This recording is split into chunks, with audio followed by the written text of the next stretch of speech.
materi tentang penerapan core value berakhlak. Baik, mari kita awali dengan bacaan basmalah. Bismillahirrahmanirrahim. Bagi yang non-muslim menyesuaikan. Adik-adik, mohon share materi sebentar.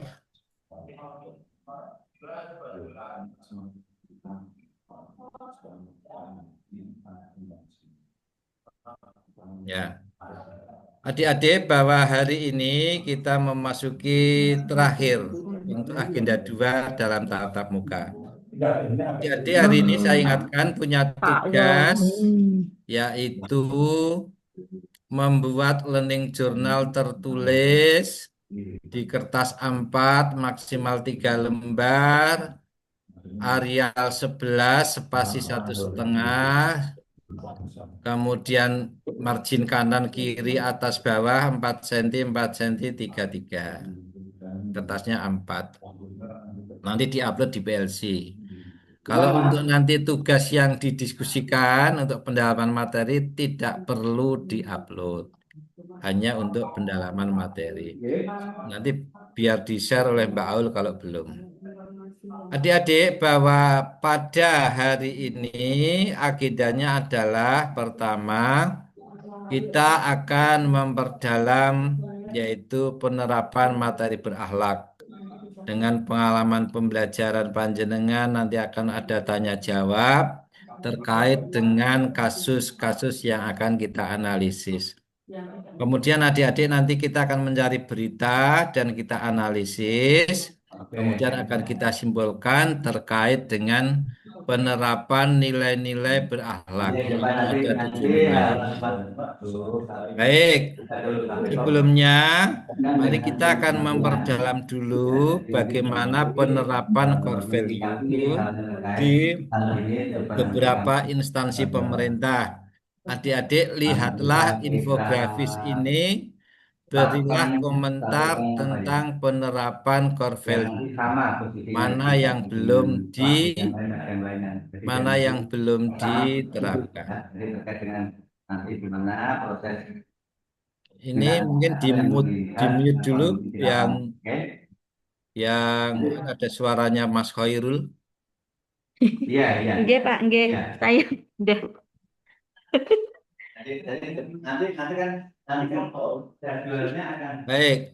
Nah, adik-adik, ini mari kita merenung dengan gambar ini. Kira-kira core value apa yang belum pas pada peristiwa infografis seperti ini. Tapi infografis ini adalah dalam bentuk pesan gambar. Dan kita melihatnya dari sudut pandang mana, monggo. Pertama, ini coba adik-adik. Dari ragam fenomena ini, core value mana?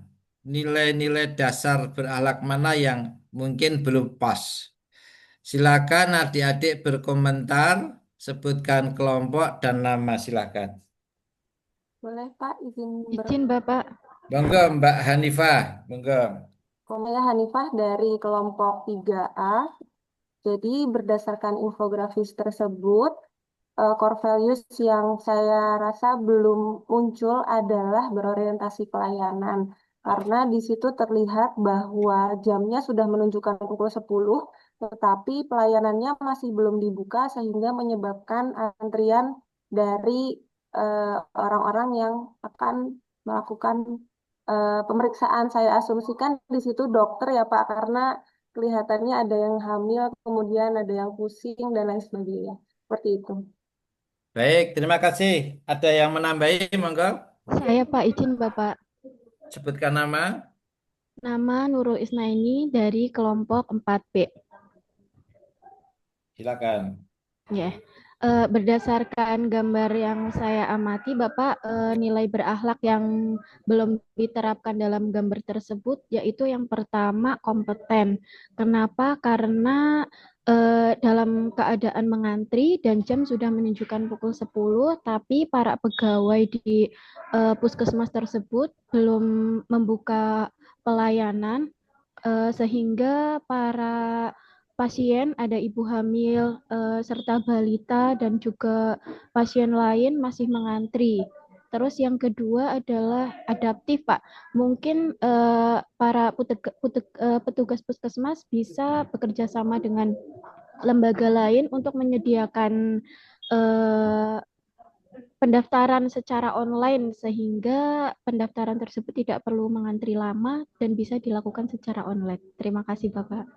Bagus, Mbak Nurul. Satu lagi. Izin menambahi Bapak, Y. saya Selamat Riyadi dari kelompok 4.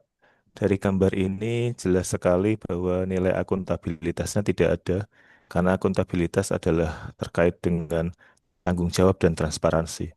Jadi tanggung jawab untuk melayani pasien ini tidak muncul bahkan sampai jam 10 siang. Seperti itu Bapak, terima kasih.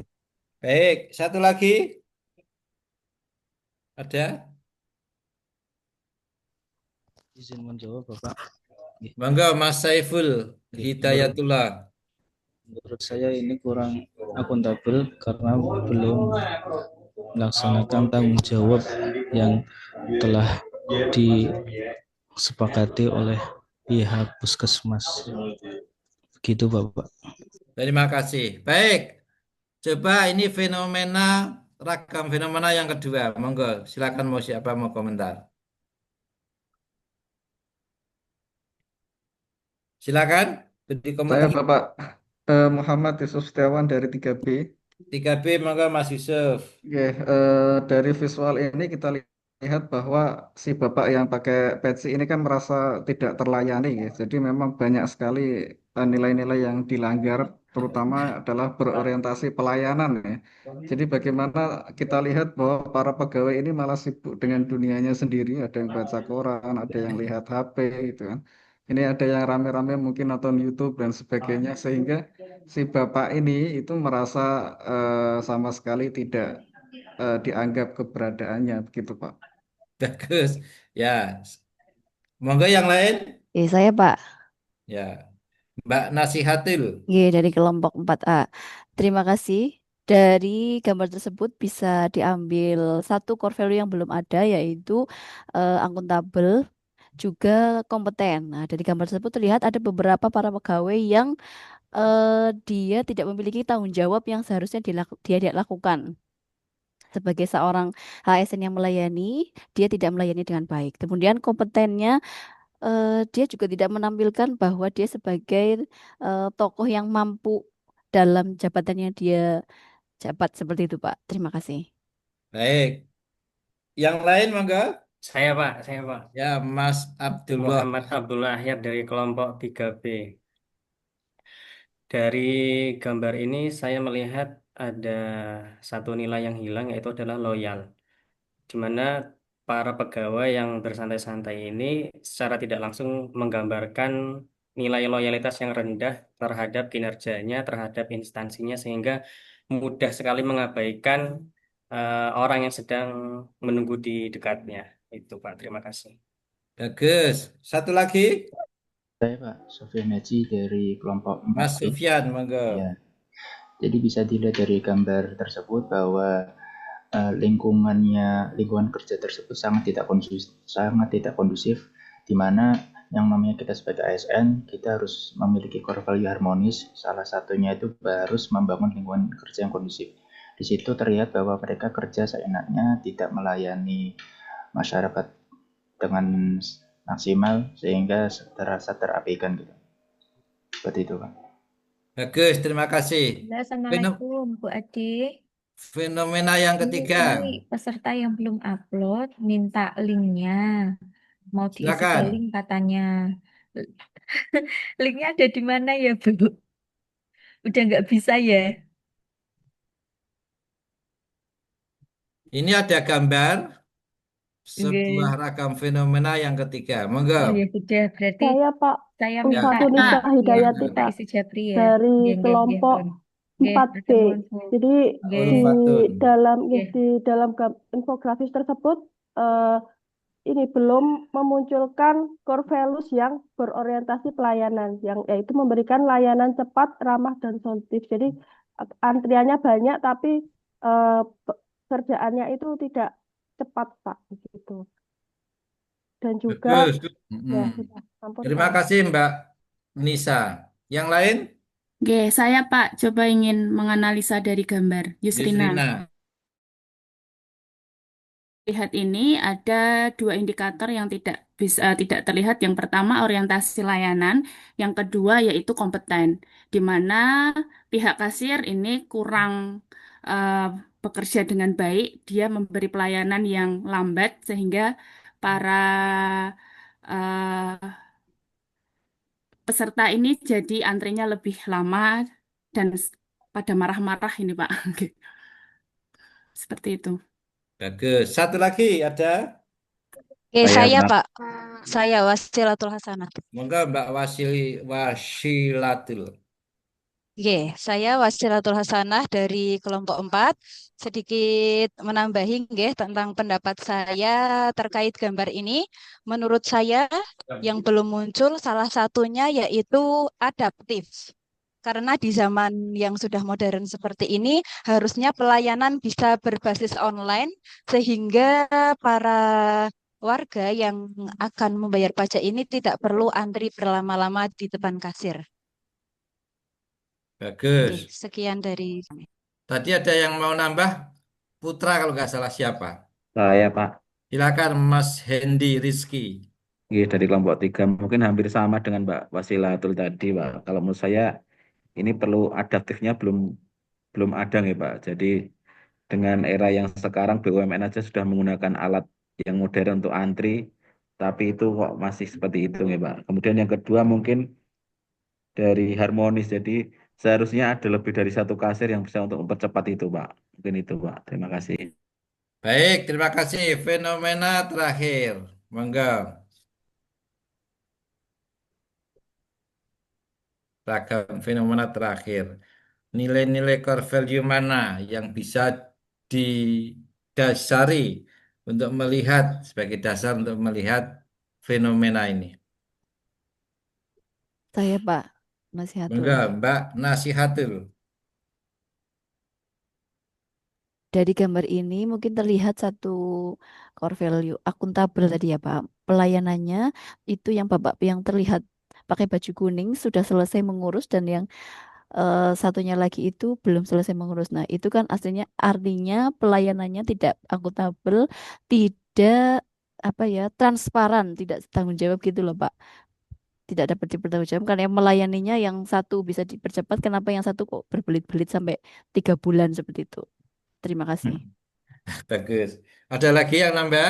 Saya Pak Sofi Haji dari kelompok 4B. Monggo Mas Haji. Oke. Jadi bisa dilihat dari gambar itu sepertinya orang yang baju hijau dia punya uang banyak. Kemudian yang satunya itu ada orang yang kurang mampu. Jadi di mana pelayanan itu ada uang, ada jalan gitu loh. Jadi mereka berorientasi pelayanannya sangat kurang sekali karena tidak cekatan, kemudian hanya memikirkan ada uang kemudian didahulukan. Berorientasi pelayanannya kurang, seharusnya harus cekatan, solutif dan bisa diperbaiki layanannya, tidak membeda-bedakan. Oke, cukup Pak. Baik, satu lagi. Ya Pak, Eko Susilo. Ya, Pak. Mas Eko Susilo, yuk. Baik Pak, untuk dari gambar ini membuktikan sekali Bapak bahwa ASN yang bekerja ini tidak memiliki integritas Bapak ya. Jadi ASN tersebut membedakan di mana ketika orang yang memiliki lebih banyak uang didahulukan, sedangkan yang kurang mampu dia membuat peraturan yang lebih lambat. Jadi seharusnya tidak membeda-bedakan dan memiliki integritas Bapak. Jadi untuk nilai akhlaknya kurang di berorientasi pelayanan dan juga akuntabelnya. Baik. Nah, dari fenomena-fenomena ini kita dapat mengambil sebuah sudut pandang di mana ada core value dari 7 nilai dasar itu yang masih perlu diterapkan dengan baik dan benar. Nah, oleh karena itu sebagai closing adalah bahwa harapan masyarakat sebagai customer adalah membutuhkan layanan publik yang semakin baik. Ada 5 kata kunci di dalam melayani customer kita, termasuk adik-adik, baik sebagai guru, sebagai jabatan fungsional tertentu yang lain, maupun sebagai pelaksana yang lain. Pertama, adik-adik, bahwa pertama ada namanya better. Jadi seperti guru itu harus melayani dengan lebih baik. Lebih baik apanya? Lebih baik itu tidak hanya satu sisi, termasuk peralatannya juga lebih baik. Misalnya menggunakan IT, ya yang IT yang mengikuti daripada perkembangan. Kemudian cara yang lebih baik, ya dengan cara memberikan layanan yang lebih baik dengan perlengkapan yang lebih baik. Yang kedua, faster, lebih cepat, ada newer, lebih baru. Nah, peralatan itu juga lebih baru. Jadi antara better, faster, newer sampai cheaper, more simple itu adalah satu kesatuan yang utuh di dalam kita melayani daripada customer kita. Kemudian cheaper, bahwa misalnya guru, bagaimana agar kita itu lebih murah melayani, tapi lebih baik, yaitu dengan menggunakan aplikasi yang sudah ada misalnya. Sudah tidak zamannya lagi nilai harian memakai apa itu? Nilai harian memakai Kertas. kertas. Sudah tidak Kertas. modern lagi. Harus paperless. Sudah masa seorang guru koreksi satu-satu. Sudah tidak layak lagi. Karena sudah ada kuisis, sudah ada Google Form, sudah ada Kahoot, macam-macam yang lain. Yang tentunya aplikasi-aplikasi itu kita gunakan dengan baik. HP itu sudah saatnya sebagai media pembelajaran anak-anak. Walaupun juga tetap harus dikontrol, tetapi dengan perlengkapan HP itu harusnya membantu kelancaran pembelajaran. Itu namanya adaptif, menyesuaikan dengan perkembangan teknologi yang ada. Bagaimana dengan anak-anak yang tidak mampu? Ya bagaimana madrasah atau sekolah menyediakan komputer yang lain. Nah, jadi semuanya terlayani dan more simple, lebih murah. Nah, itulah adik-adik, bahwa kita sebagai PNF itu wajib menerapkan core value berakhlak ini sehingga kita bisa menginternalisasikan, mengaktualisasikan, dan menghabituasikan atau membiasakan berperilaku, berucap, bersikap, dan bertindak sesuai dengan core value berakhlak. Nah, untuk memperdalam daripada ini, maka kita akan melihat analisis kasusnya. Adik-adik, ini ada 2 kasus, mungkin sudah di-share oleh Mbak Aul. Silakan nanti adik-adik ke breakout room. Pertama, carilah kasus korupsi. Ini kaitannya dengan modul 2, halaman 48, analisis kasus sederhana, yaitu ringan. Nah ini. Carilah sebuah kasus korupsi, baik di berita, di media massa, dan yang lainnya. Kemudian, mengapa berita itu tersebut dikategorikan menjadi kasus pidana? Jenis pidana apa, siapa pihak yang terkait, kondisi apa yang bisa menjadikan cerita dalam berita itu, ya, dalam berita itu menjadi sebuah kasus dengan korupsi, sampai apa dampaknya, apa yang seharusnya dilakukan, misalnya harusnya pakai tender misalnya. Bila Anda sebagai penegak hukum, bila Anda sebagai tersangka, apa yang akan dilakukan? Yang simpel-simpel saja ya, tidak usah bertele-tele, yang simpel-simpel saja. Nanti untuk dijawab bersama. Kemudian yang kedua, carilah satu peristiwa tentang kasus konflik kekerasan. Analisakan kasus tersebut yang simpel-simpel saja, gambaran singkat, faktor penyebab, siapa pelakunya, faktor penyebab langsung maupun tidak langsung, kemudian bagaimana pihak terkait atau masyarakat merespon, apakah bagaimana, kemudian dampaknya tentang nilai berakhlak sebagai kesimpulan dan rekomendasi. Jika nilai berakhlak tidak diterapkan, maka akan terjadi apa? Jika nilai berakhlak telah dilakukan, ya ini telah saya ganti. Telah diterapkan, maka apa yang terjadi? Nah, itu adik-adik, silakan sekarang adik-adik ke breakout room. Ya, ke breakout room. Apakah adik-adik sudah menerima lembar kerja tersebut? Sudah? Sudah, Baik. Bapak. Kalau Sudah, sudah, Pak.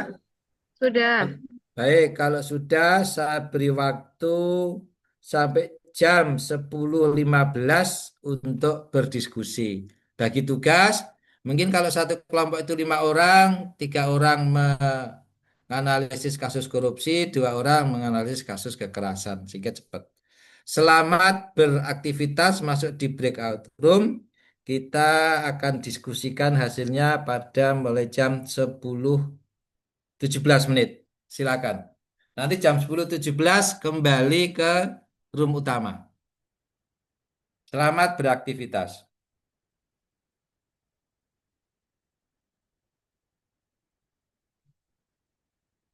Silakan masuk ke breakout room. Sudah ada belum? Ah, sudah ada. 3A, 3B, 3C.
Yang belum masuk siapa nih?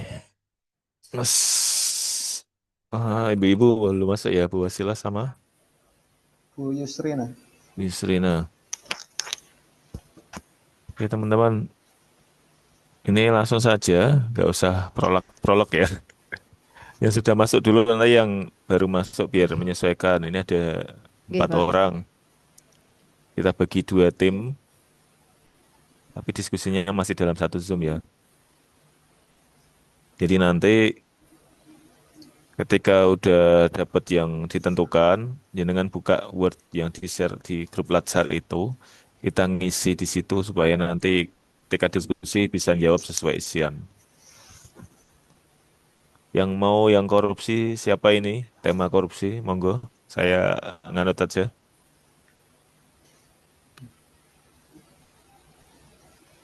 Gimana? Siapa yang mau ngambil tema korupsi? Yuk, cepat yuk. Lagi lihat dulu, Pak. Lihat dulu. Kan 2 intinya, ngangkat kasus korupsi Sama kekerasan. sama kekerasan beragama. Mm-mm. Korupsi, saya ikut sama siapa yang korupsi boleh, tapi saya ikut. Pengen ikut korupsi ya. Bagus, bagus, bagus.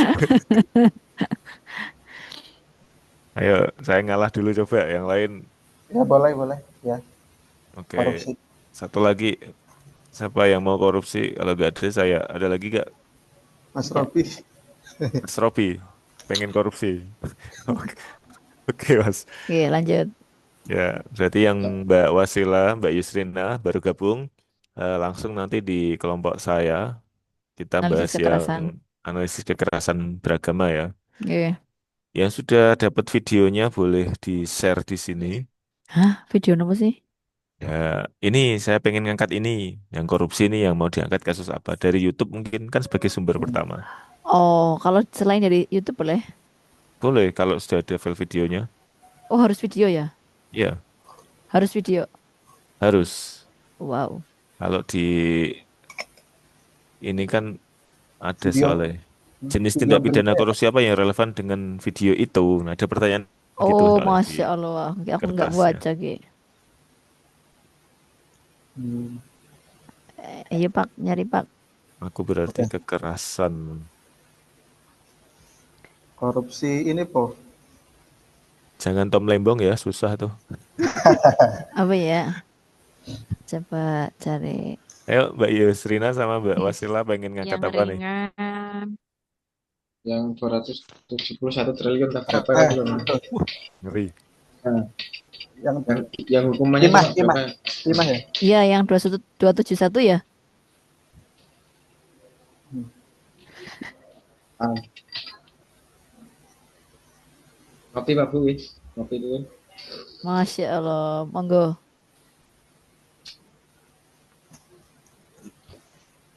Apa? Mau tema apa? Kita apa? Kita Kor- apa? Ayo Mbak Wasila kor- boleh usul kasus konflik beragama nih. Poso. Udah yang jelas poso sing gampang. Oke, Kasus Poso itu 2 tahun lalu ya? Oh, enggak. Udah lama. Udah. Poso hingga apa Oh iya, tuh? lama ini sih. Hingga Lah di apa? di up Tapi Viva konflik agama yang is- Islam sama Kristen ya.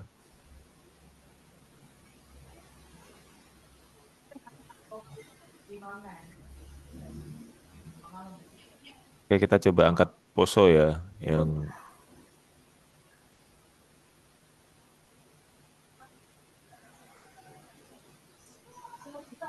Harvey Muiz ya, yang Harvey Muiz ya, Pak. Yang tadi. Harvey Muiz ya, Harvey Muiz. Cari videonya ya, Pak. Video berita tersebut ya. ya Ini harus kayak detik gitu, Pak. Kompas TV gitu, Pak. Boleh bebas. buat Harus referensi. video apa boleh dari kayak itu Detik News misal bentuknya narasi kayak gitu boleh? Ah, ini oh, demikian. Kalau di template-nya yang atas video, tapi yang bawah tentang kasus konflik kekerasan ini malah aman sih. Kasus korupsi Harvey Muiz. Harvey Muiz.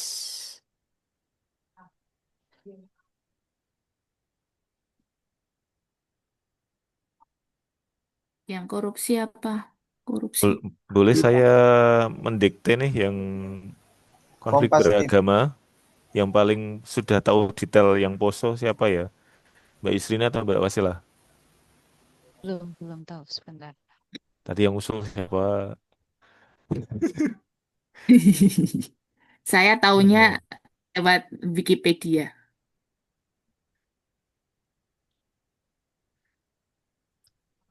Oke, konflik beragama.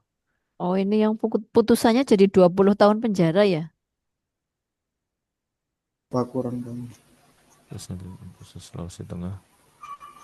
Itu link Dari Kompas TV. ya, Kompas. Gimana? Share link. Share link bukan sih? Nggak usah nanti Share link di kelamaan. grup aja. Ya. Enggak share link lewat WA aja. Ada Oke. nggak? Bisa enggak? Udah.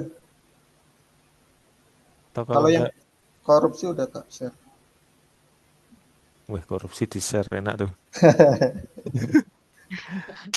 Ini Pak Wali Al Akbar nggak yang share Korupsinya. korupsinya? Ya. Oke, saya buka. Aduh.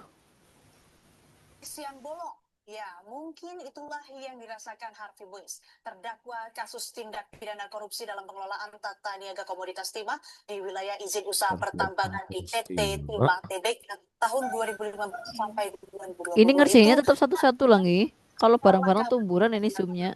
saat itu membuatnya dijatuhi hukuman penjara dengan waktu yang jauh lama. 20 tahun pidana penjara, pemirsa.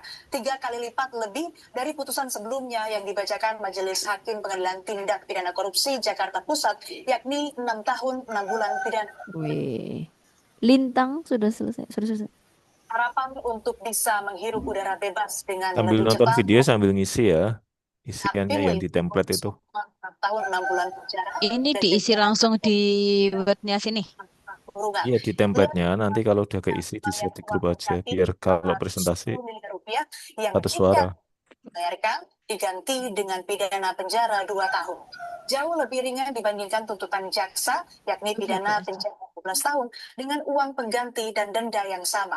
Namun, Majelis Hakim Pengadilan Tinggi Jakarta pada 13 Februari 2025 justru memvonis Harvey Muiz dengan hukuman pidana penjara 20 tahun. Selain itu, ia juga diminta untuk membayar denda sebesar 1 miliar rupiah dan uang pengganti 420 miliar rupiah. Menjatuhkan pidana kepada yang terdakwa Harvey Muiz dengan pidana penjara 20 tahun dan denda sebesar 1 miliar rupiah dengan ketentuan apabila denda tersebut tidak dibayar akan diganti dengan pidana kurungan selama 8 bulan. Ketiga, menghukum di kerugian keuangan negara sebesar 420 miliar rupiah dengan ketentuan jika terpidana tidak membayar uang tunai selama 1 bulan setelah putusan pengadilan memperoleh kekuatan atau bendanya dalam sita dan oleh jasa dan uang pengganti tersebut. Kejaksaan Agung menyebut menghormati putusan Hakim Pengadilan Tinggi Jakarta yang memperberat vonis Harvey Muiz menjadi 20 tahun. Dalam alasan banding sebelumnya, jaksa penuntut umum menyebut putusan Teman-teman yang konflik beragama ini, pemuda Kristen sama Islam saja yang terlibat ya? Atau menuntut ada yang 12 lain? tahun. Namun vonis yang dibacakan hanya 6 tahun setengah penjara. Ya Yusrina, Mbak Wasila. Hakim Pengadilan Yang Tinggi kekerasan beragama, coba share linknya kalau udah nemu. terhadap Harvey Muiz. Ini aku udah proses ngisi template dan kekerasan Oh, beragama. udah. Aku belum. Yang isi satu aja tuh semuanya ngisi gitu Ya template-nya. yang 3 ngisi yang korupsi, yang 3 ngisi yang ini satu aja gak apa-apa. Kalau ada yang dibingungkan, tanyakan di Berarti kita ngisi yang ini ya, yang poin 2 ya. Ya, Carilah satu peristiwa ini ya. aku udah sampai di pihak yang terlibat, pemuda Islam dan pemuda Kristen. Ada lagi nggak? Masyarakat Pihak yang itu waktu terlibat. konflik besar itu ikut nggak? Yang terlibat itu pihak Muslim lokal, Kristen lokal, kemudian Boleh istirahat ya. kelompok militan seperti Kelompok Laskar militan Jihad, Jamaah itu Islamiyah, berat. pemerintah pusat, aparat keamanan.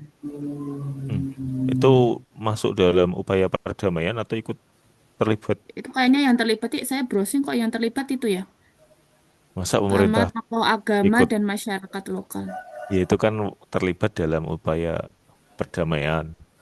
Yang Berarti kalau terlibat, yang terlibat kasusnya pemuda nah Kristen lokal sama kelompok militan tadi itu, kan pemuda Islamnya mesti yang kelompok militan itu kan? Pak Wali Laskar Akbar Jihad sama Ya, sama apa tadi? saya sudah mulai mengisi. ini lagi yang bagi aja Pak ya. Ini kan Oke, ada saya nomor 1, 2, 3 gitu Pak. boleh. Oke. susah ya. Harusnya ini dibagi breakout zoom-nya pecah Iya 2 lagi makanya ya. campur, jelas tumbur. Soalnya tetap 2 kelompok. Oke, saya nomor 1, 2, 3 gitu nggih. Saya 4, 5, 6. Kalau enggak ayo Mas dari korupsi aja dibagi, Saya dijawab 7, bareng-bareng nggak apa-apa, 7 didikte sama bareng-bareng. 8. Ya. Penyebab peristiwa. Kasus Harvey Muiz mengapa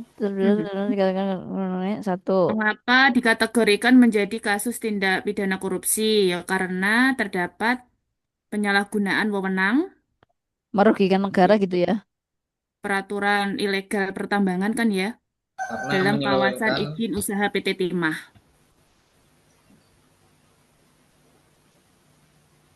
Serta adanya aliran uang dan keuntungan pribadi toh. karena penyelewengan uang negara untuk Coba ya sambil saya tulis keuntungan ya. pribadi itu. Ya Why? ini merugikan keuangan negara, penyalahgunaan jabatan, Yang tindakan nulis fontnya dibikin 11 ya. Terus spasinya dibikin single aja, satu aja. Nanti kita gabungin jadi satu file. Baik yang korupsi maupun yang kasus.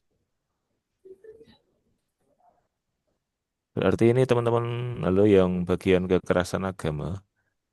jenis tindakan pidana. Berarti nilai core value berahlak yang dilanggar apa saja?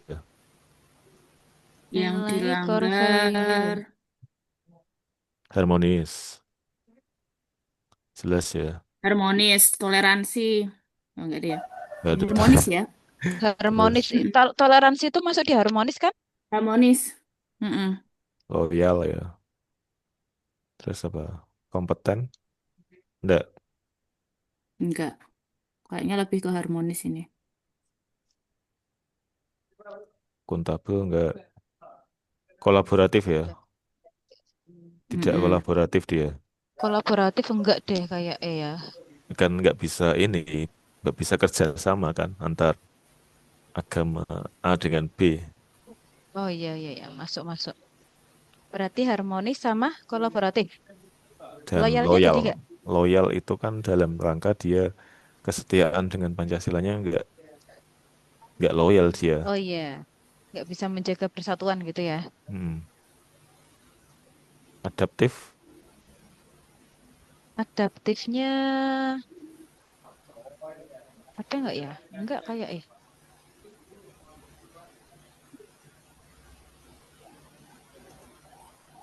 Oke, nggak usah ya, 3 aja ya.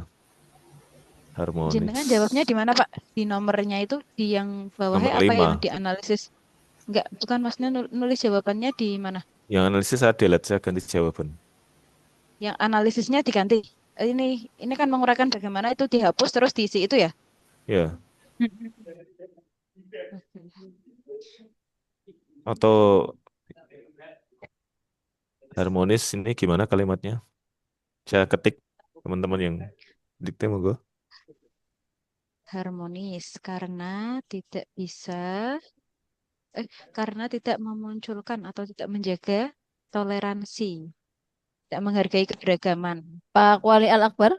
Ya, ini ketiknya satu-satu apa gimana ya enaknya? Saya nomor 3. Nomor 3, siapa saja yang terlibat dalam korupsi itu? Siapa mohon gitu, Pak? 16 orang ya. Hah? 16 orang. Coba cari di referensi lain. Saja yang terlibat. Ini yang nomor 2, jenis tindak pidana korupsi apa yang relevan dengan cerita tersebut? Tindak pidana korupsi sesuai Undang-Undang Nomor 20 2001 tentang pemberantasan korupsi, khususnya penyalahgunaan wewenang. Pasal 3 Undang-Undang Tipikor. Nah, yang sulit poin 8. Bila Anda berperan sebagai pihak tersangka, orang yang Lanjutkan. terlibat korupsi, apa yang Anda lakukan? Lanjutkan, terlanjur basah. Tolong dibantu ya teman-teman. Yang kekerasan Ya, kesimpulannya gimana Pak? menyerahkan diri dan secara transparan melaporkan, siap mengembalikan gitu. Mm-mm. Mengembalikan Gimana kerugian tadi yang negara. tanya apa tadi? Bila Anda berperan sebagai pihak tersangka. Enggak yang Ya, Bu siapa? Bu Asila atau siapa tadi tanya apa? Ini yang mau menyatukan berperan Pak Wali sebagai Akbar Nowo. Gimana? Yang mau menyatukan hasilnya jadi 1, nomor 1 sampai 9. Ya boleh, cuma ininya gini. Ininya udah dikirim ya di grup. Bentar, saya copy kirim ke WA nggih. Jawaban pertanyaan nomor 1 sama nomor 2 nggih.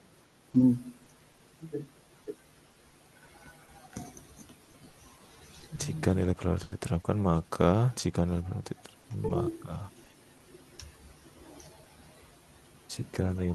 berakhlak diterapkan Ini maka tanpa tadi peran tidaknya nilai diganti telah ya? berakhlak. kan lebih maka kesadaran konflik tersebut bisa terulang. dengan saling bersama dalam kebaikan tanpa perlu memandang membedakan keyakinan. Pun.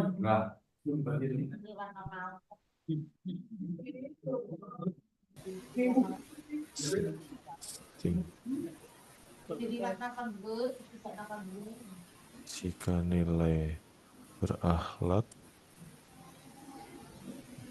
akan berkonflik harus berkepanjangan dan tak yang ditimbulkan akan mewaspadai terhadap kedua konflik.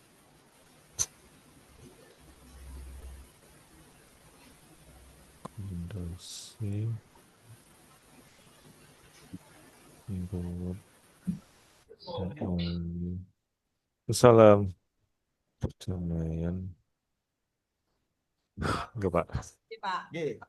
Perdamaian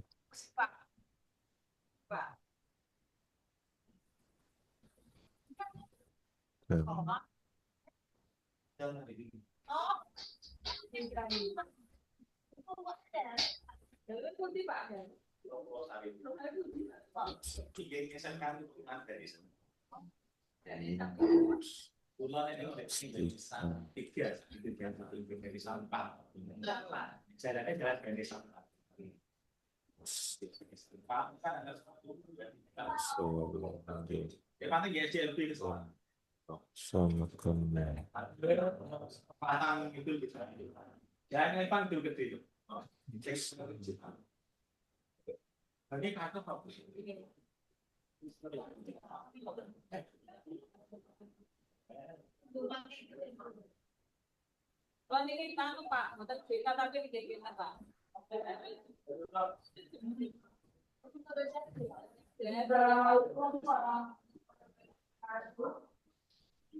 halo guys, diam-diam saja nih.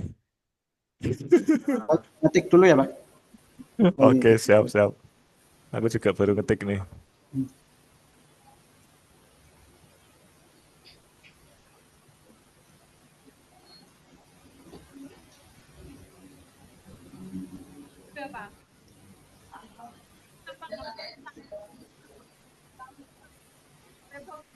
Tak kirim di grup ya hasil ketikan yang ini keagamaan, konflik keagamaan. Ya, Tolong ditambahkan sama yang korupsi. Untuk nama kelompok belum tak isi ini, tolong diisi yang judul juga. Oke, sudah terkirim 4.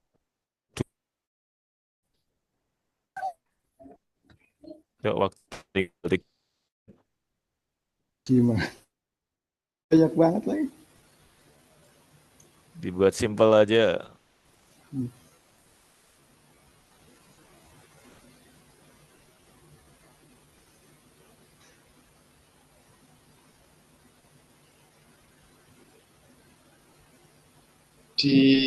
Di Word itu dibuat simpel aja. Nanti kita jelaskan pas waktu presentasi gitu aja. Yang panjang di presentasinya. Oke. Misal hukuman apa yang pantas untuk koruptor, hukuman mati itu aja. Kalau Perampasan aset ya sih. Iya, perampasan aset. undang-undangnya belum disahkan itu. Ya, semoga Kalau bisa. undang-undang korupsi kan udah disahkan yang UU nomor 20 tahun 2001 hukuman mati. Yang terjadi di Sulawesi Selatan.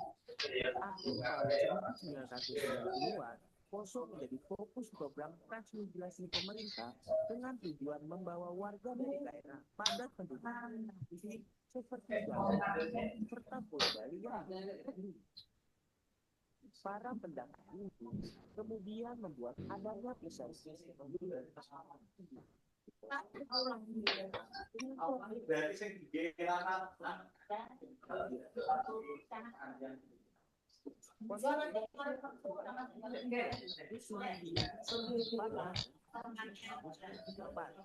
tepatnya pada malam 8 Desember seorang pemuda asal seorang muslim bernama Ahmad Ridwan. Setelah kejadian tersebut, pemuka agama kedua belah pihak sepakat akar masalah perselingkuhan adalah menyebabkan kemudian pihak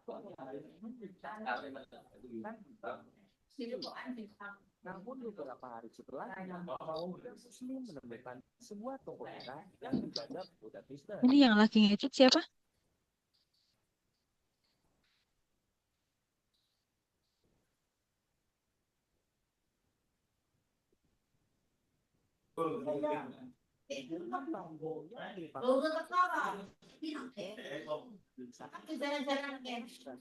Ini langsung masuk ke main room lagi nggih? Ntar ini yang korupsi belum ditulis. Ini sudah ada Yang nulis notif. Yang nulis Pak.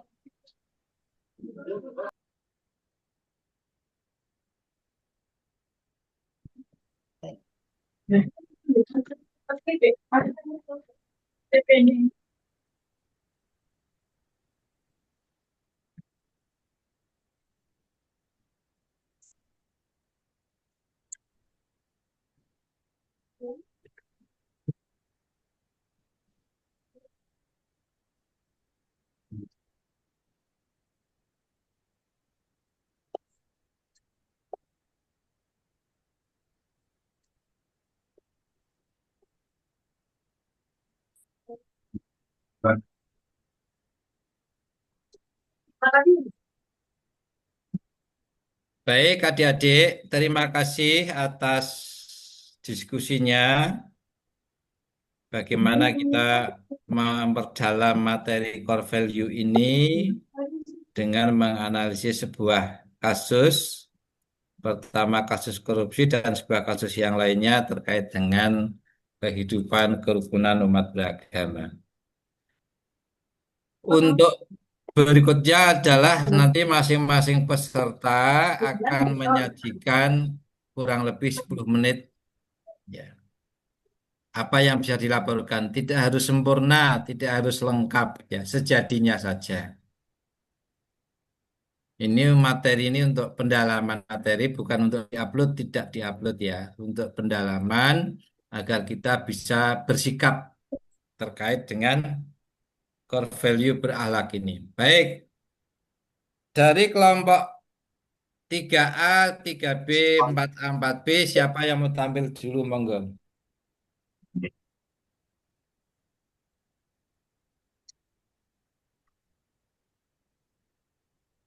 Silakan, ada yang mau tampil? Siapa yang mau dulu? 3A siapa? 3A, silakan mulai dulu, monggo. Monggo Bu Hanifah di share screen. Kemudian Pak Amin silakan menjelaskan. 10 menit ya waktunya ya. Masing-masing Siap. 10 menit. Selesai tidak selesai 10 menit. Oh iya Pak. Di zoom lagi aja Bu, di zoom agak besar.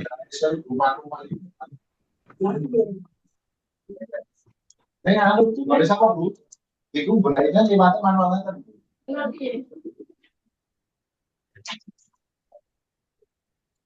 Pak Amin atau Bu Ina monggo dijelaskan. Oke. Assalamualaikum warahmatullahi wabarakatuh.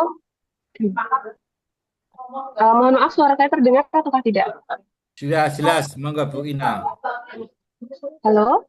Ya, bisa didengar. Baik, Bapak dari kelompok 3A. Baik, Pak. Baik. Baik, kami dari kelompok 3A. Kita hasil diskusi dan terkait dengan akhlak.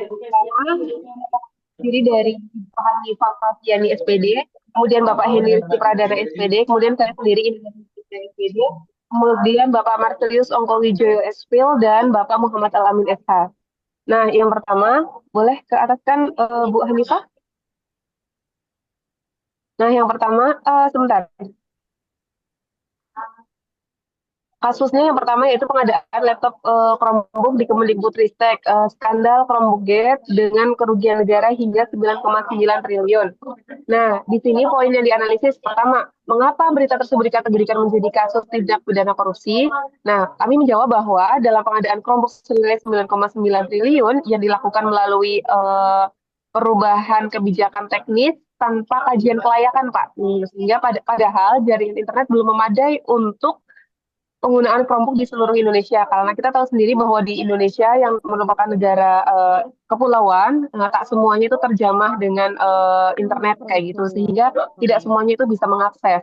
Nah, kemudian praktek ini juga bertentangan dengan prinsip pengadaan publik dan diduga dilakukan untuk memperkaya pihak tertentu. Jadi kan di sini kita tahu bahwa yang disebut dengan korupsi itu ketika salah satunya itu memperkaya pihak tertentu kayak gitu. Kemudian poin yang kedua, jenis tindak pidana korupsi A.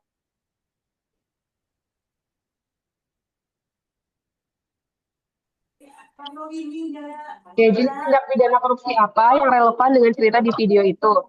Nah, yang pertama termasuk pelanggaran pasal 2 dan pasal 3 Undang-Undang Tipikor, yaitu melawan hukum yang menyebabkan kerugian negara, serta gratifikasi atau suap karena ada kemungkinan aliran dana ke pihak tertentu. Atau atas keputusan perubahan spesifikasi teknis pengadaan. Nah, kemudian yang ketiga, siapa saja pihak di dalam video itu yang akan terjerat dalam kasus korupsi. Nah, yang pertama ada pejabat dan tim teknis di Kemendikbudristek yang menyusun keputusan pengadaan Chromebook. Kemudian vendor atau kontraktor penyedia Chromebook yang dilibatkan. Kemudian yang ketiga, pihak-pihak lain terkait proses pengadaan dokumen palsu atau analisis teknis rekayasa. Nah, kemudian yang keempat, kondisi apa yang bisa menjadikan cerita di dalam video itu menjadi sebuah kasus tindak pidana korupsi? Nah, bila terbukti ada, jawaban kami bila terbukti ada, yang pertama pemaksaan penggunaan Chromebook tanpa analisis substansial. Yang kedua, perubahan spesifikasi teknis demi keuntungan pihak tertentu. Yang ketiga, pemalsuan dokumen teknis seperti purchase order, invoice, dan kontrak dalam proses pengajuan anggaran. Kemudian yang kelima, apa dampak yang akan terjadi dari kasus tindak pidana korupsi tersebut? Yang pertama jelas kerugian negara. Kerugian negaranya sangat besar, mencapai 9,9 triliun. Kemudian yang kedua, kesenjangan akses teknologi di sekolah daerah 3T. Itu terutama ya, karena akan semakin melebar. Karena kita tahu tadi pada penjelasan awal bahwa tidak semua sekolah sudah bisa menjamah akses internet. Kemudian hilangnya kepercayaan publik terhadap kebijakan pemerintah di bidang pendidikan dan teknologi. Kemudian yang keenam, apa yang seharusnya dilakukan oleh para tersangka agar kegiatan tersebut tidak terjadi, agar kegiatan tersebut tidak terjadi kasus korupsi. Yang pertama jelas menggunakan metode evaluasi teknis sesuai kebutuhan daerah sasaran. Seperti internet belum merata gitu ya. Kemudian membuka proses pengadaan secara transparan, melibatkan auditor independen. Kemudian yang ketiga, tidak melakukan manipulasi dokumen dan memastikan setiap keputusan didokumentasikan secara legal dan rasional. Nah, selanjutnya, penegak hukum, apa yang akan dilakukan Yang pertama, meminta dokumen pengadaan lengkap atau analisis teknis, kontrak, dan invoice. Kemudian memeriksa saksi internal di Kemendikbudristek dan vendor terkait